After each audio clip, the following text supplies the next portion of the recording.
De regreso a las sendas antiguas. Shalom para todos, sean ustedes bienvenidos nuevamente a su canal de regreso a las sendas antiguas.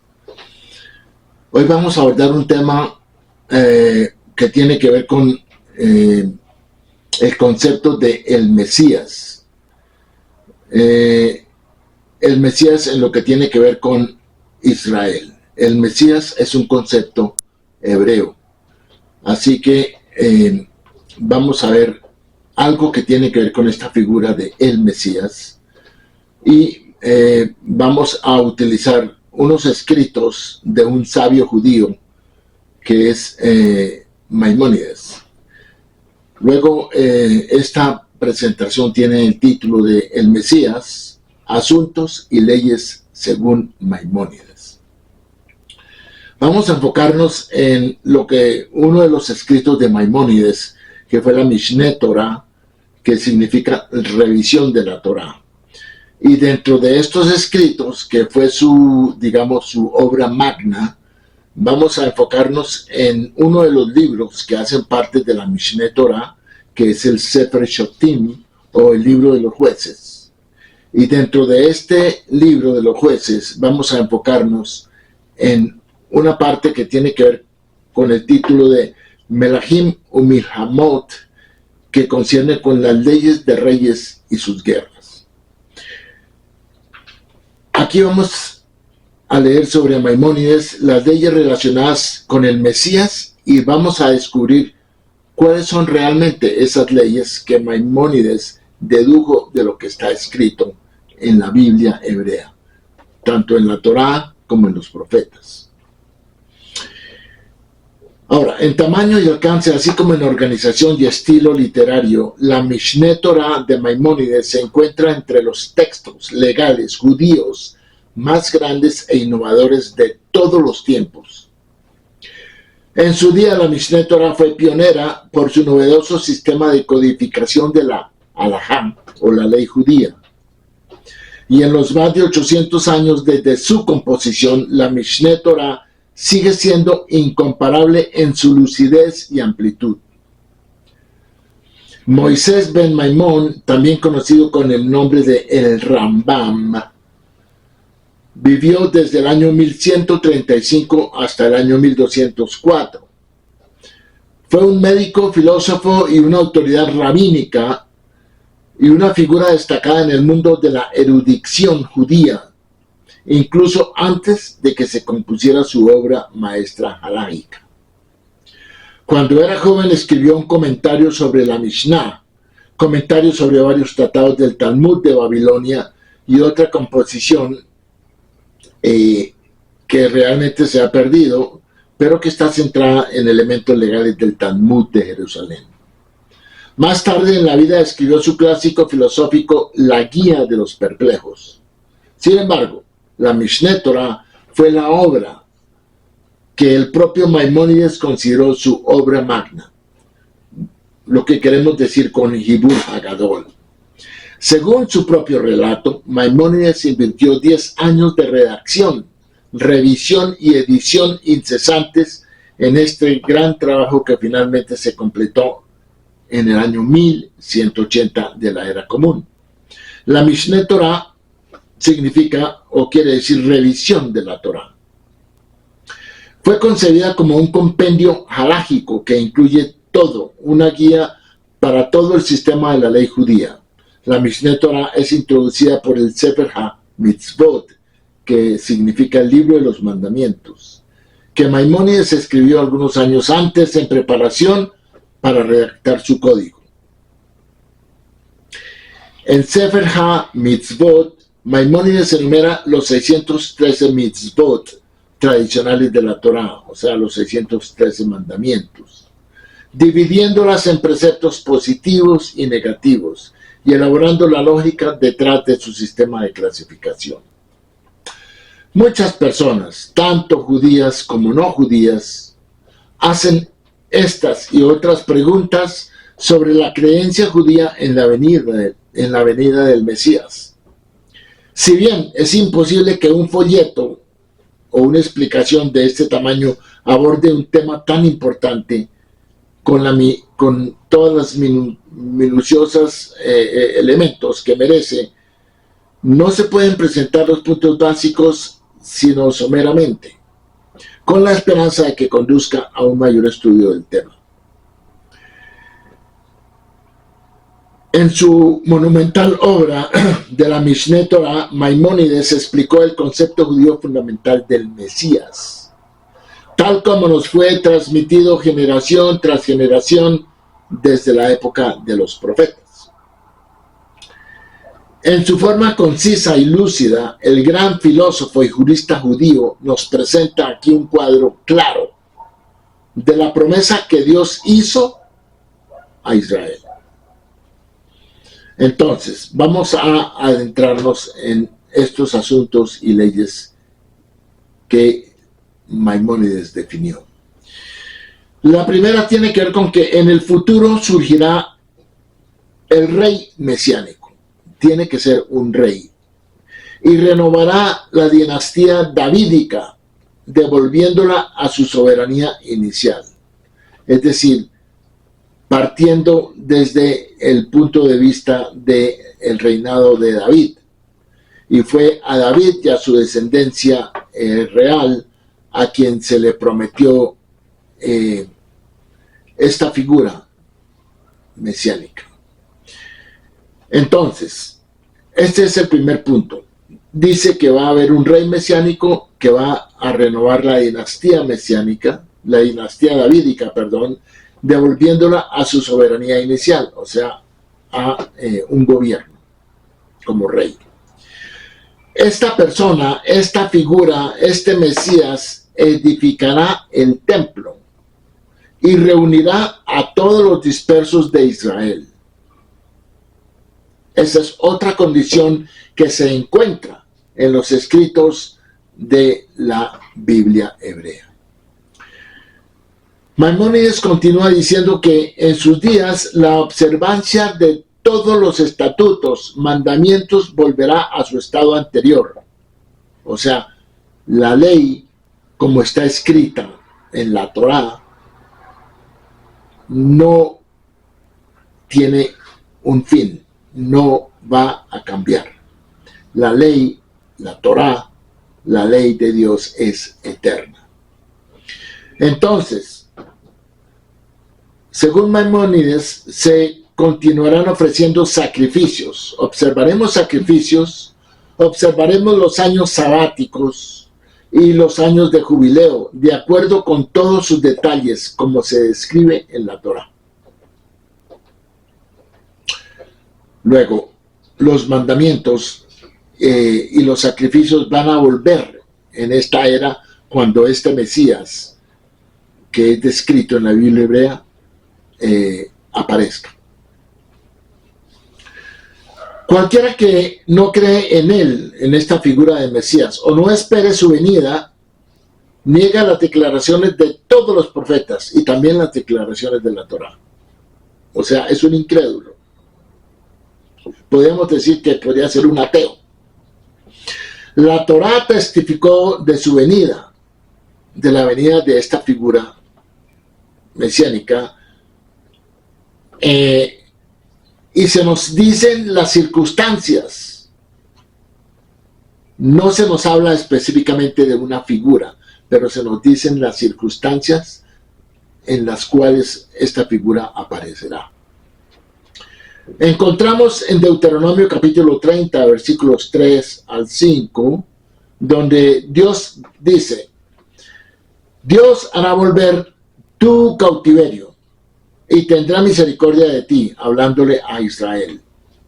O sea que Israel regresará del cautiverio, de la dispersión, de la diáspora.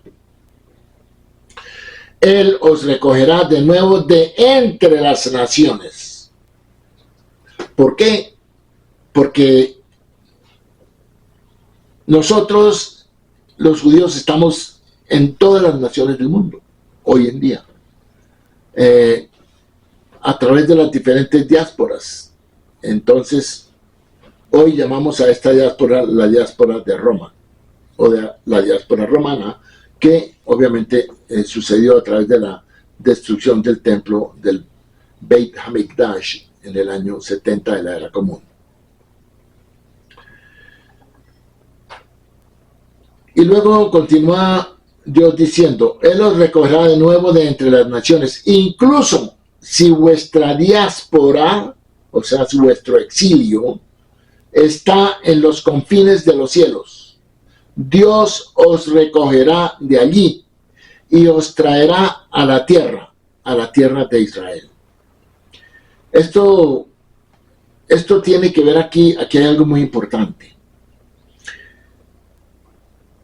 Si uno se fija en los versículos de la Torá, cuenta los versículos de la Torá, y vamos a ver que hay podríamos decir, un cumplimiento. Vamos a ver que en el versículo 5708 de la Torá, que es este versículo que tiene que ver con Deuteronomio capítulo 30, esto se nos equivale al año 1948. Es decir, si contamos según el calendario hebreo, el año 5708, vamos a terminar con el año 1948, que fue cuando se vino nuevamente el establecimiento de Israel como una nación. Esto es bastante significativo, puesto que nos está diciendo que este versículo que encontramos en Deuteronomio, que nos habla de un recogimiento de los exiliados de Israel de entre las naciones, como lo ha hecho Dios en Deuteronomio capítulo 30, versículos 3 y 5, este versículo es el número 5708 dentro de la Torá, los versículos de la Torá. Pero este 5708, si lo comparamos con el año hebreo, vamos a ver que equivale al año 1948, cuando Israel fue nuevamente una nación. Esto es bastante significativo. Ahora, estas palabras explícitas de la Torá incluyen todas las declaraciones hechas por todos los profetas. También se hace referencia al Mesías o al Mashiach en la porción de Bilam, que profetiza acerca de dos reyes ungidos. Acordémonos de Bilam, y que vivió en la época en que estuvo la guerra contra Madián, y cuando Balak era rey de Madián. Bueno, esta es otra prueba que trae a presentarnos Maimónides. Podemos decir que es una segunda gran prueba. Entonces, si podemos revertirnos al libro de Números, Bemidbar, el libro de Números capítulo 24, versículos 17 y 18, es algo que tuvo que decir Bilam o Balaam, como lo quieran decir en algunos escritos. Vamos a ver que él dice lo siguiente. Dice: lo veo, pero no ahora. Cuando él dice esto, está hablando de David. Luego dice: lo percibo, pero no en un futuro cercano, o sea, en un futuro, digamos, lejano. Aquí se está refiriendo al rey mesiánico. Luego dice Bilam: saldrá una estrella de Jacob. Esto se refiere a David. Y se levantará una vara en Israel. Esto se refiere al rey mesiánico. Entonces aquí podemos tomar esto como una profecía donde habla de dos figuras mesiánicas. Tanto David, como fue el primer rey y a quien se le dio la realeza y que a través de su descendencia vendría el Mesías. Y también se nos habla de esta figura mesiánica. Y obviamente que aquí está hablando de dos tiempos bastante distantes el uno del otro. Entonces, repito, la primera parte de Números 24:17 dice Bilam, lo veo pero no ahora. Aquí está hablando del rey David. Luego dice, lo percibo pero no en un futuro cercano. Aquí se está refiriendo al rey Mesías. Luego dice, saldrá una estrella de Jacob. Esto se refiere a David. Y se levantará una vara en Israel. Esto se refiere al Mesías, al rey mesiánico. Aplastando a todos los príncipes de Moab, dice Bilam. Esto se refiere a David, como lo relata el libro de 2 de Samuel, capítulo 8, versículo 2, donde dice, él hirió a Moab y los midió con cordel. También derrotó a los moabitas, a quienes hizo que se tendieran en el suelo y los midió con un cordel. Los que quedaban dentro de cada 2 medidas de cordel eran condenados a muerte, y los que quedaban dentro de una medida eran dejados con vida. Así los moabitas fueron sometidos por David y tuvieron que pagarle tributo. Esto que dijo Bilam sucedió más o menos, estamos hablando unos 600 años de este acontecimiento, a cuando David realmente vino a ser rey.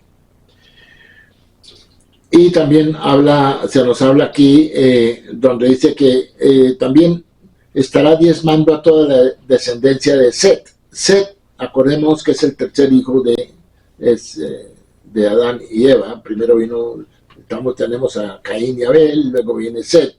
Esto se refiere al rey mesiánico, de quien Zacarías capítulo 9, versículo 10 dice, él reinará de mar a mar. De mar a mar quiere decir en todo el globo terráqueo, en toda la tierra. Y luego dice Zacarías, y de Efraín destruiré los carros y los caballos de Jerusalén, y los arcos de guerra serán quebrados, y hablará paz a las naciones. Hablará paz a las naciones. Este es uno de las condiciones del rey Mesías, que él gobernará durante una época de completa paz.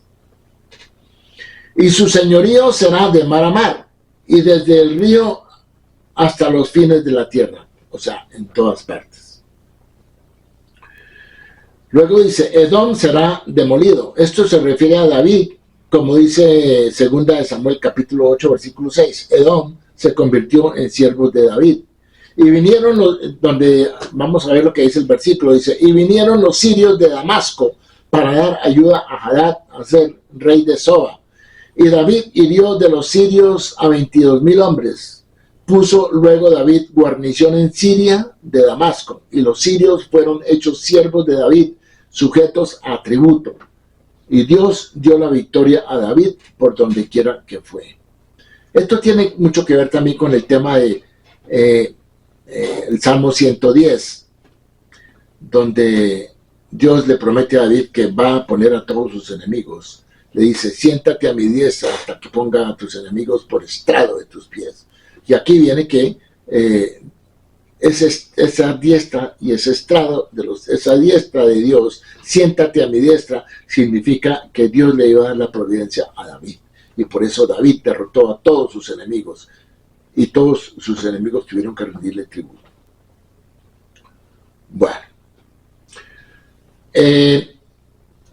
Bueno, entonces, otro de los puntos a los cuales se refiere Maimónides es que no se debe pensar que este Mesías, esta figura mesiánica prometida a Israel, tiene que obrar milagros.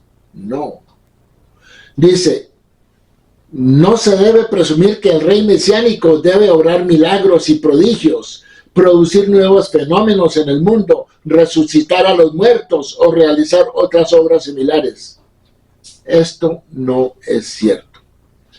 O sea, el Mesías prometido a Israel no es una figura milagrera. O sea, como en el cristianismo y en el catolicismo, se cree que por los milagros una persona tiene aspectos de divinidad.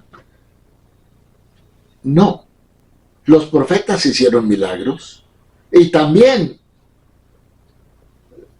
los magos del faraón en Egipto también hicieron milagros. Entonces los milagros no prueban nada. Luego no es una condición de que el Mesías tenga que hacer milagros.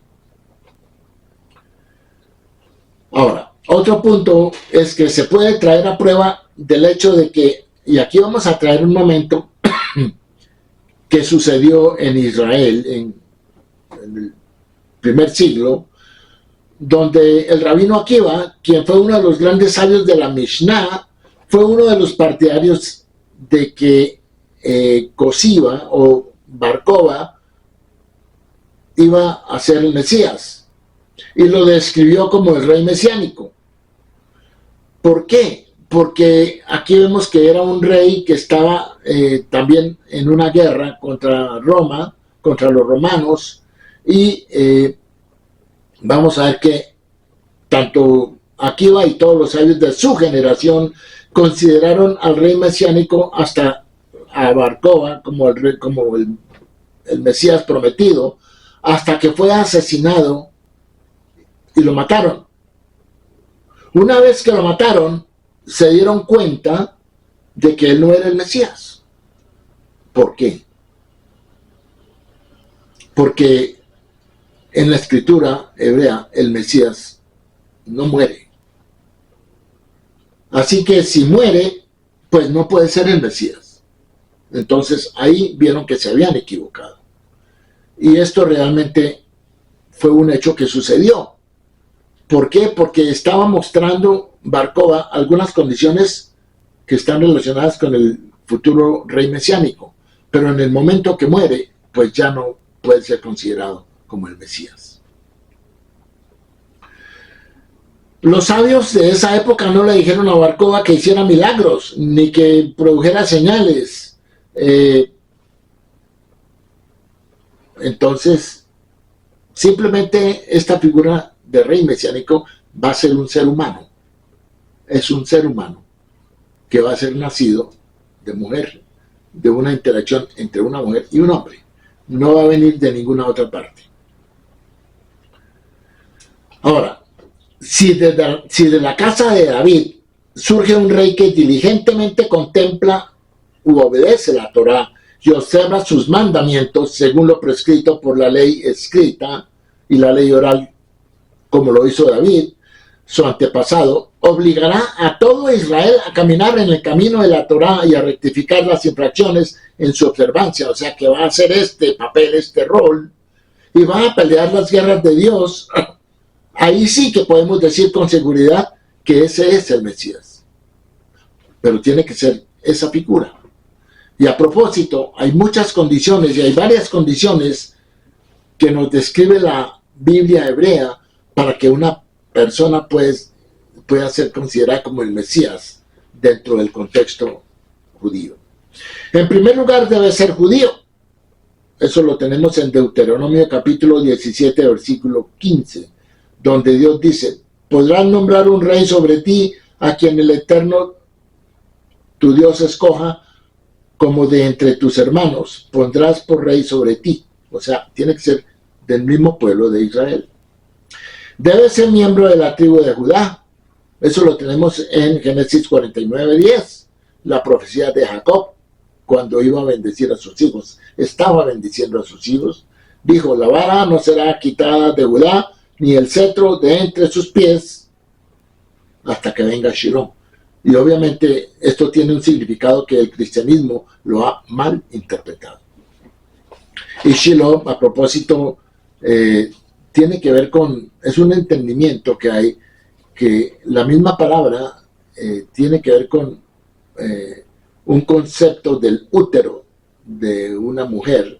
Entonces esto nos da a entender que tiene que ser una persona, un ser humano, y no puede ser un ser que alguien haya inventado que viene de alguna otra parte. Otra de las condiciones es: debe reunir al pueblo judío del exilio y devolverlo a Israel. Eso también lo tenemos en Isaías capítulo 11, versículo 12, donde dice: y alzará un estandarte a las naciones, y reunirá a los desterrados de Israel, y reunirá a los dispersos de Judá de los 4 ángulos de la tierra, de todas las naciones. Esa es la otra condición. Otra de las condiciones es que él debe construir el templo de Jerusalén.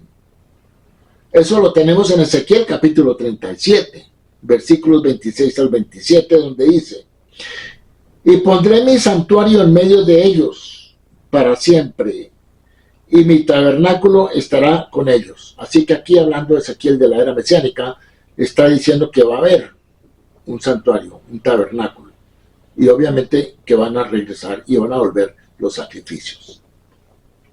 Y toda la Torá, toda la ley de Dios va a ser llevada a cumplimiento.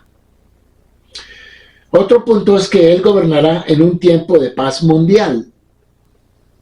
En Miqueas capítulo 4, versículo 3 se nos dice: ellos convertirán sus espadas en rejas de arado y sus lanzas en hoces. No alzará espada nación contra nación, ni se ensayarán más para la guerra. Luego será un tiempo de completa paz. Otra de las condiciones, hablando de esta figura, tenemos que hablar de las condiciones en que esta figura mesiánica se va a presentar. Dice: gobernará en un momento en que el pueblo judío observará los mandamientos de Dios. Ezequiel capítulo 37, versículo 24 dice: mi siervo David será rey sobre ellos. Aquí, cuando dice mi siervo David, está hablando de esta figura mesiánica. Será rey sobre ellos, y todos tendrán un solo pastor, o sea, el Mesías. Seguirán mis ordenanzas y mandamientos, y se esforzarán por observar mis estatutos. Esto lo dice Dios a través de Ezequiel capítulo 37. Luego aquí se nos está diciendo que se van a cumplir los mandamientos en su entereza, todos los mandamientos de la Torá. Otro punto es que esta figura mesiánica gobernará en un momento en que todas las personas llegarán a reconocer y servir a un solo Dios. Isaías 66, 23 dice: y sucederá que de una luna nueva a otra y de un día de reposo a otro, o sea, de mes a mes y de semana a semana, vendrá toda carne a adorar delante de mí, dice Dios. O sea, va a haber una obediencia total en esa era. Isaías 66, 23. Así que todas estas condiciones de esta figura mesiánica las podemos resumir, están casi que todas definidas en Ezequiel capítulo 37, versículos 24 al 28. Bueno, entonces, también se dice que si esta persona tiene éxito en gobernar al pueblo, pelear las batallas de Dios contra los enemigos, inducir al pueblo a cumplir los mandamientos de la Torá, y construir el templo. Si tiene éxito en lo anterior, construye el templo en su lugar y reúne a los dispersos, como ya dijimos antes, definitivamente entonces es el Mesías. Entonces mejorará el mundo entero. Esto es para beneficio de todo el mundo, motivando a todas las naciones a conocer al Dios verdadero y a servir a Dios juntas. Luego las naciones también están incluidas acá, en esta era mesiánica. Como dice Sofonías capítulo 3, versículo 9, transformaré a los pueblos a un lenguaje más puro, para que todos invoquen el nombre de Dios y lo sirvan con un propósito. Entonces, esto es lo que se está diciendo a través de los profetas.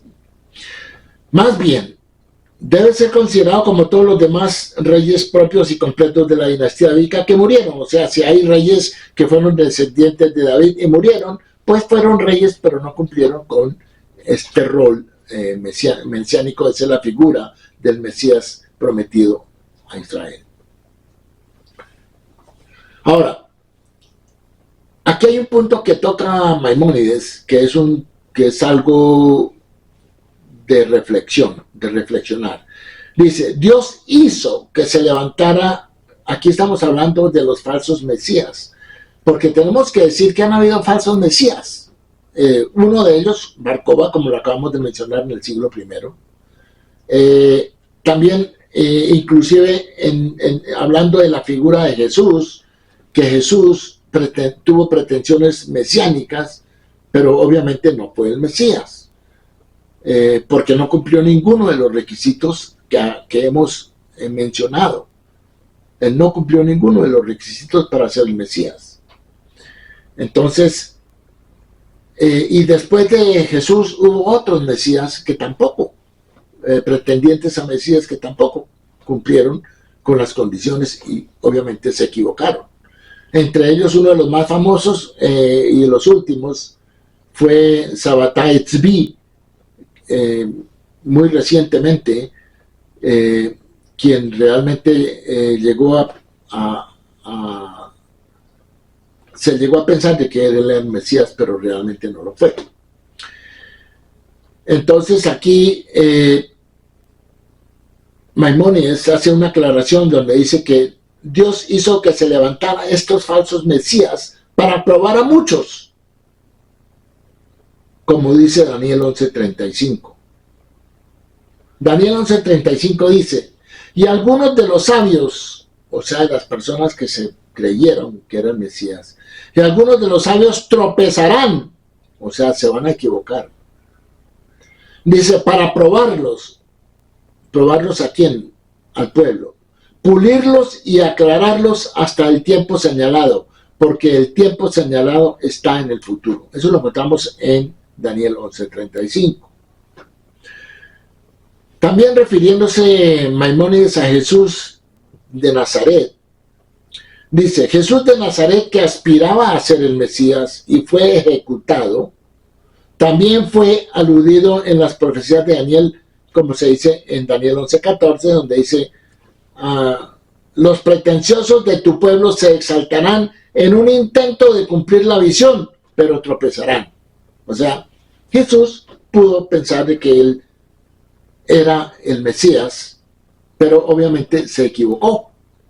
Y ya lo hemos demostrado en otras partes, cómo no cumplió ninguno de estas condiciones que establece la Biblia hebrea para que sea la figura mesiánica prometida a Israel. Bueno, entonces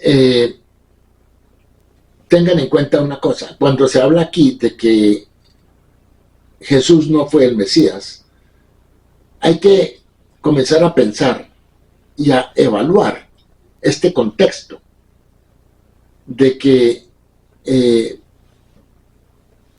el cristianismo tiene una creencia en un personaje que ellos piensan que reúne las condiciones para ser el Mesías, pero no la reúne. Y esa creencia realmente es una creencia equivocada. Tenemos que aclarar que el Mesías no muere. Entonces, en el momento en que un pretendiente a Mesías muere, pues ya no puede ser considerado como el Mesías prometido. Y tampoco la escritura hebrea no nos dice de que va a haber un Mesías o que del Mesías que murió va a volver o va a tener una segunda venida. Tampoco. Eso no existe en la Biblia hebrea. Luego, además, ya hemos establecido que cuando Jesús prometió que iba a regresar pronto, no lo hizo. Y han pasado 2000 años. Y cuando decimos pronto, Él se estaba refiriendo a esa generación dentro de la cual Él vivió. Y le estaba hablando a sus discípulos. Y todos se quedaron esperándolo y todos murieron y no regresó. Entonces, eso no se cumplió, ni se ha cumplido.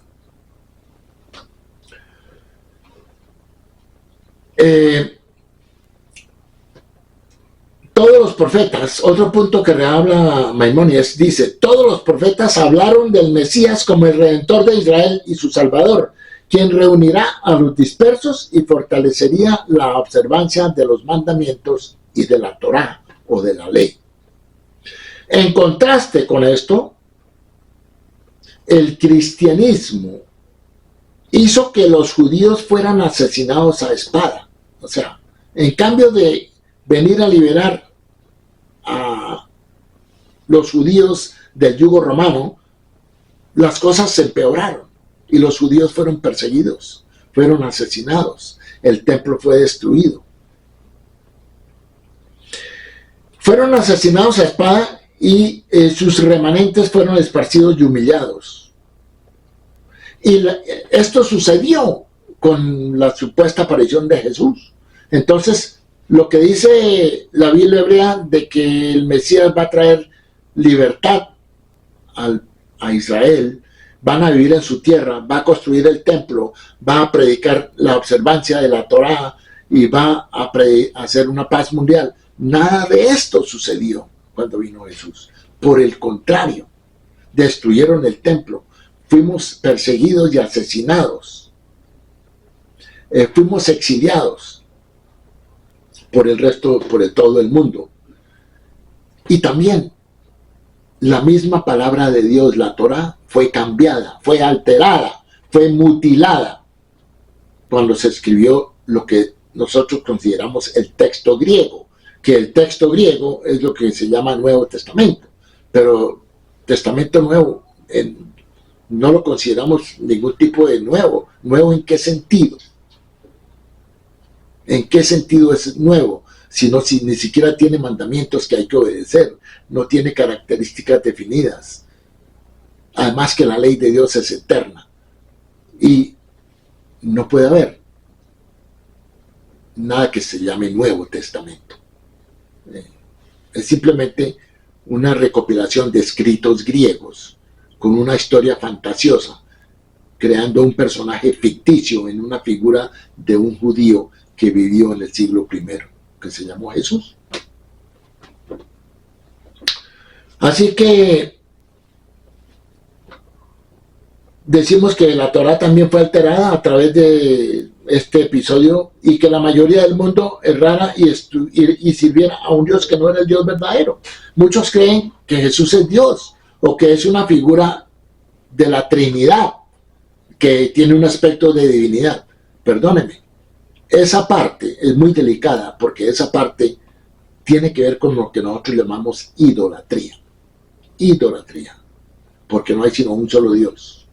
Deuteronomio capítulo 6, versículo 4. El Shema.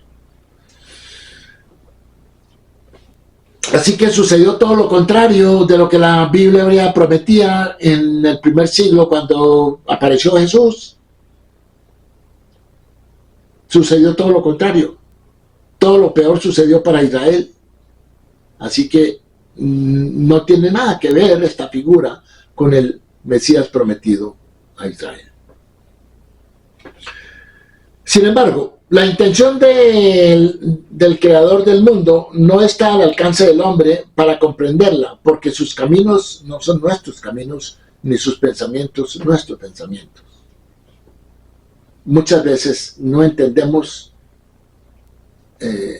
muchas cosas, pero no quiere decir que porque no las entendamos están equivocadas, no necesariamente. En última instancia, todas las obras de Jesús de Nazaret, y como ya mencionamos a este otro pretendiente a Mesías, Sabbatai Tzvi, que se levantó después de él, solo servirán para preparar el camino para la venida del Mesías y el mejoramiento del mundo entero, motivando a las naciones a servir a Dios juntas. Después de todo esto, cuando uno mira la historia, de pronto podemos decir que a través de todos estos acontecimientos se vino a conocer la escritura hebrea, se vino a conocer al verdadero Dios, y el exilio de Israel en las naciones lo podemos identificar como algo que tiene una función de traer la palabra de ese Dios verdadero a esas naciones que no lo conocían. Es posible que sea un propósito, pero no podemos asegurarlo, pero tampoco podemos negarlo.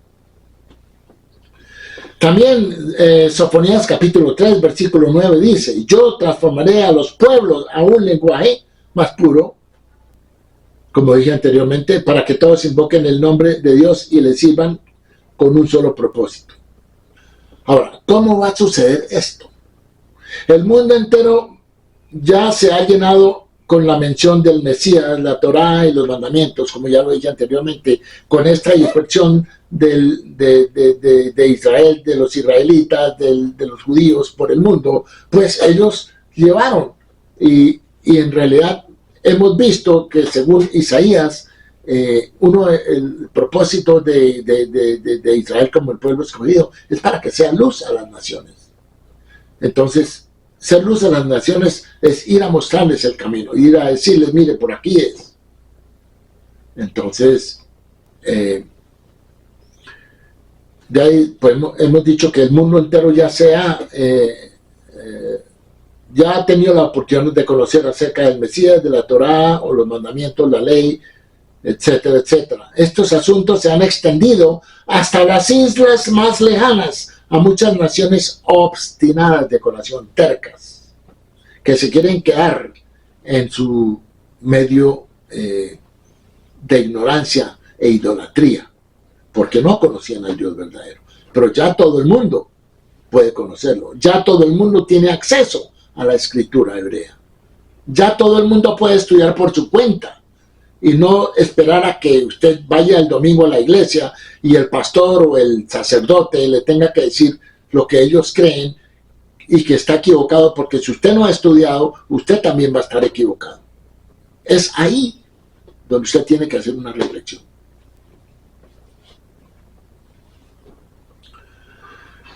Cuando el verdadero rey mesiánico se levante y tenga éxito, su posición será exaltada y elevada. Todos regresarán y se darán cuenta de que sus antepasados los dotaron de una herencia falsa y sus profetas y antepasados los hicieron errar.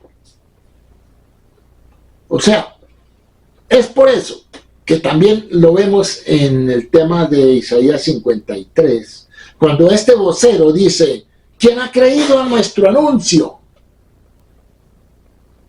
Pero ¿quién es este vocero? ¿Quién es esta persona de quien Isaías, porque Isaías escribió Isaías 53 en un estilo poético, pero también tiene una forma de una metáfora?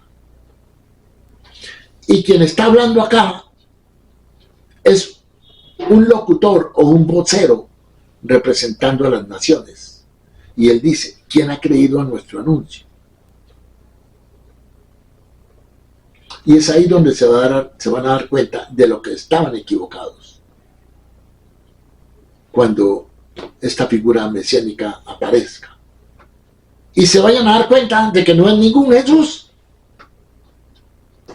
Entonces, por eso dice esta persona que introduce Isaías 53, ¿quién ha creído a nuestro anuncio? ¿Quién ha creído lo que nosotros estábamos diciendo? O sea, se va a ver sorprendido. Esa es la voz de las naciones que no quisieron estudiar, no quisieron conocer al Dios de Israel, porque no estudiaron. No estudiaron. Otro punto importante es que no se debe asumir que en la era mesiánica alguna faceta de la naturaleza del mundo va a cambiar, o que habrán innovaciones en la obra de la creación. No. Esta era mesiánica va a ser aquí en la tierra. Y según lo que nos interpreta Maimónides, no va a haber ningún cambio en la naturaleza.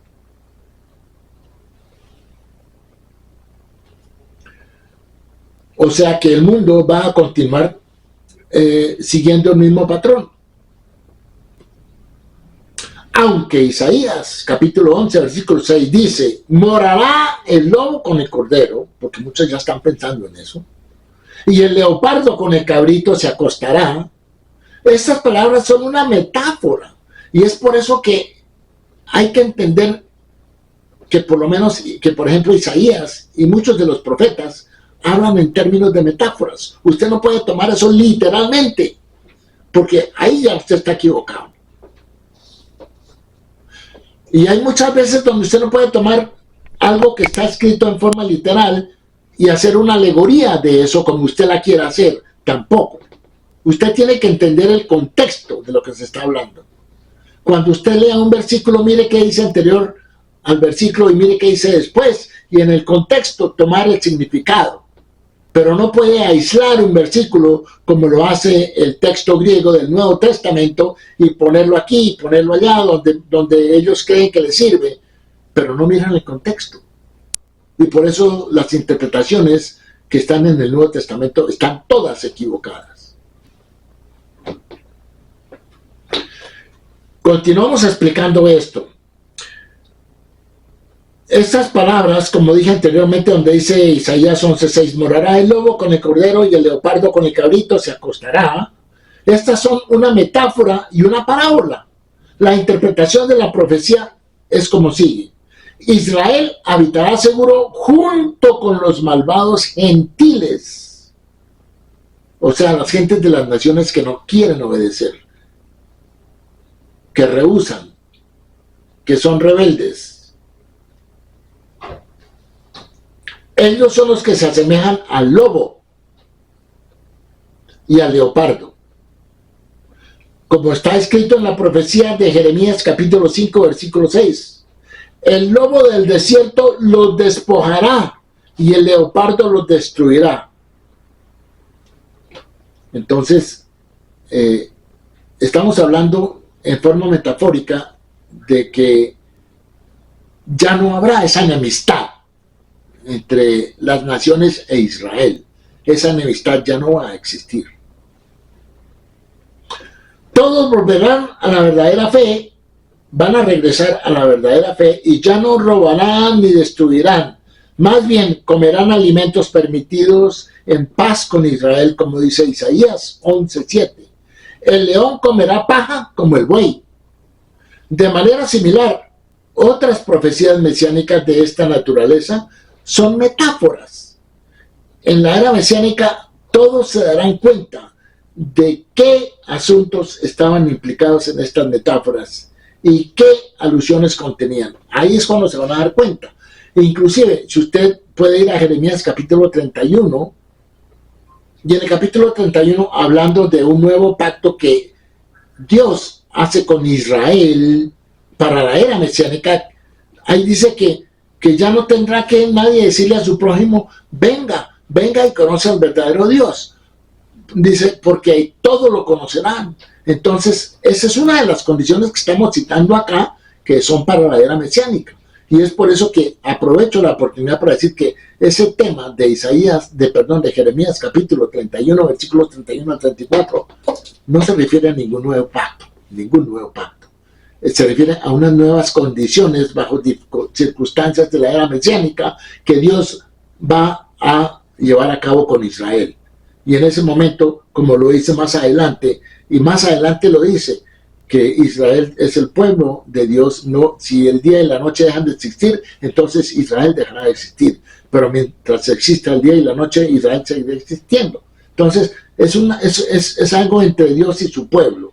No tiene nada que ver con nadie más en este sentido de los cumplimientos acerca de lo que Israel va a hacer en esta era con esta figura mesiánica. Luego, vale la pena mencionar esto también porque en ese momento todo el mundo conocerá a Dios. Nuestros sabios enseñaron que no habrá diferencia entre la era actual y la era mesiánica, excepto la emancipación de nuestra subyugación a los reinos gentiles. Es decir, ya Israel no va a ser cautivo, Israel no va a ser perseguido, Israel no va a ser desechado por las naciones. Esa va a ser una condición de esa era mesiánica.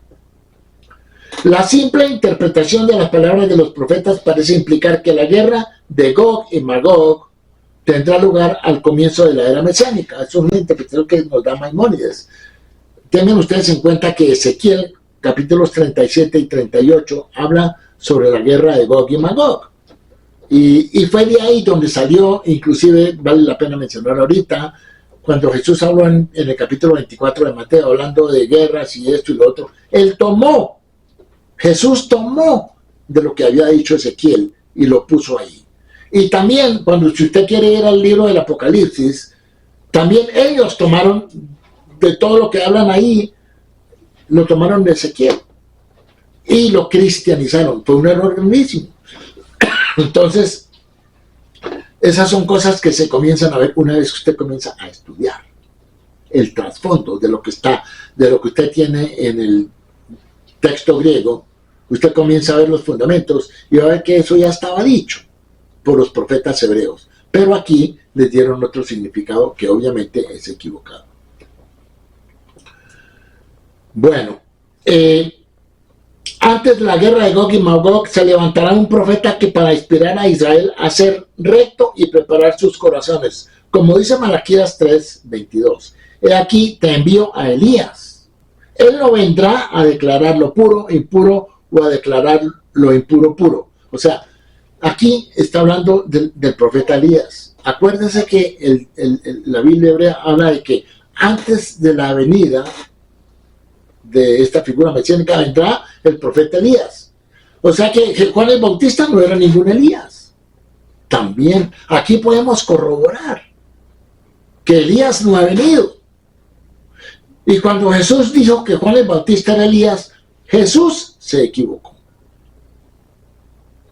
Porque si usted en el mismo texto griego va a Juan 1:21 y a Juan Bautista le preguntan, ¿es usted el Mesías? Dijo no. ¿Es usted Elías? Dijo no.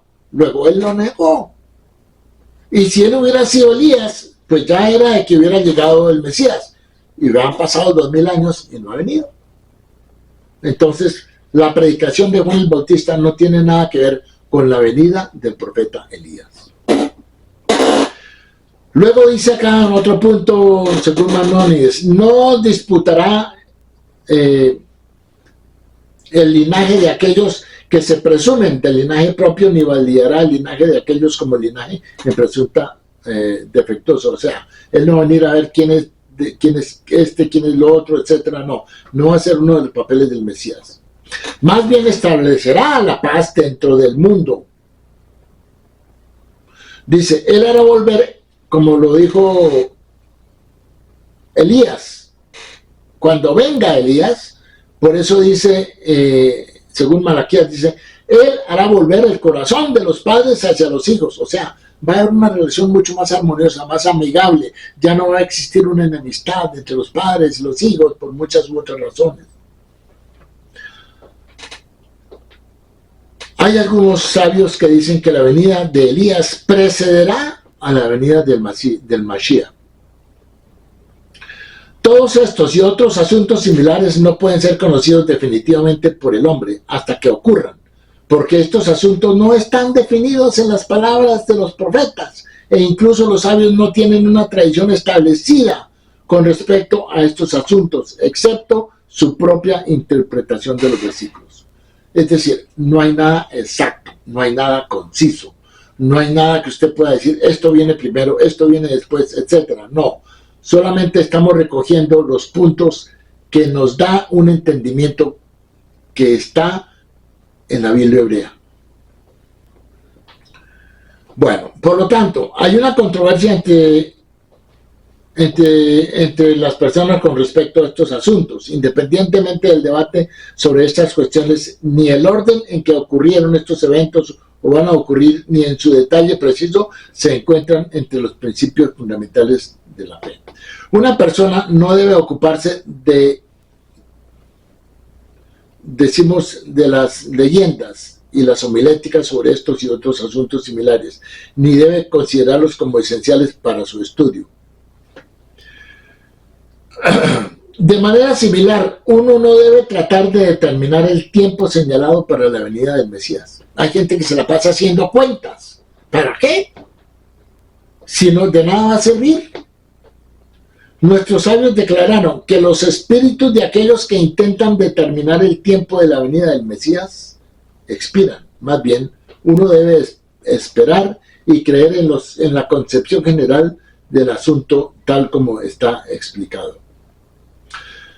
También durante la era del rey mesiánico, una vez que su reino haya sido establecido y todo Israel se haya reunido a su alrededor, la línea de descendencia de toda la nación se establecerá sobre la base de sus palabras y el espíritu profético que reposará sobre él, como Malaquías 3:3 declara, se sentará como refinador y purificador. Primero, purificará el linaje de los levitas, declara Noel es un sacerdote del linaje definido, es un levita del linaje definido. Aquellos cuyo linaje no reconozca serán rebajados a la condición de israelitas. Esto está implícito en Esdras 2:63. El gobernador les dijo, no deben comer de las cosas santísimas hasta que se levante un sacerdote que llevará el Urim y el Tumim, acuérdense las dos piedritas que llevaban en el pectoral, el sumo sacerdote. De este versículo puedes inferir que el espíritu profético se usará para definir y notificar a el linaje verdadero. Bueno, los sabios y los profetas no anhelaron la era mesiánica para tener dominio sobre el mundo entero, no, para gobernar a las naciones, no, para ser exaltados por las naciones, no, o para comer, beber y celebrar, tampoco. Es decir, esta era mesiánica y esta figura mesiánica es algo que estamos esperando, pero es algo que no nos quita el sueño. Tenemos que vivir el momento, tenemos que preparar nuestra condición a nivel individual, porque vamos a ser juzgados a nivel individual por nuestras acciones, por lo que hayamos hecho o no hayamos hecho y cómo lo hicimos, por qué decisiones tomamos. Más bien, nuestros sabios deseaban ser libres para involucrarse en el estudio de la Torah y la sabiduría sin presiones ni perturbaciones, para merecer el mundo por venir.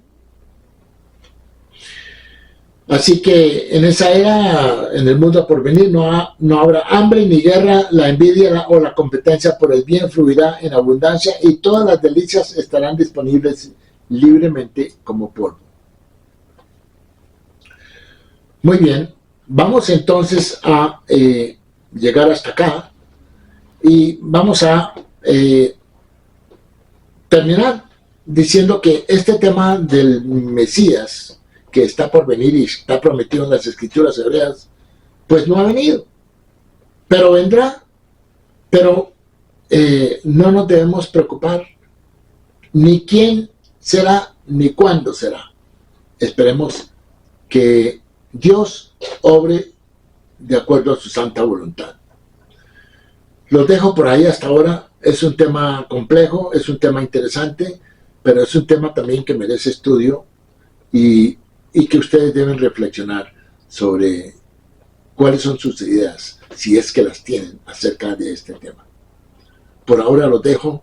Muchas gracias por su atención, muchas gracias por sus comentarios.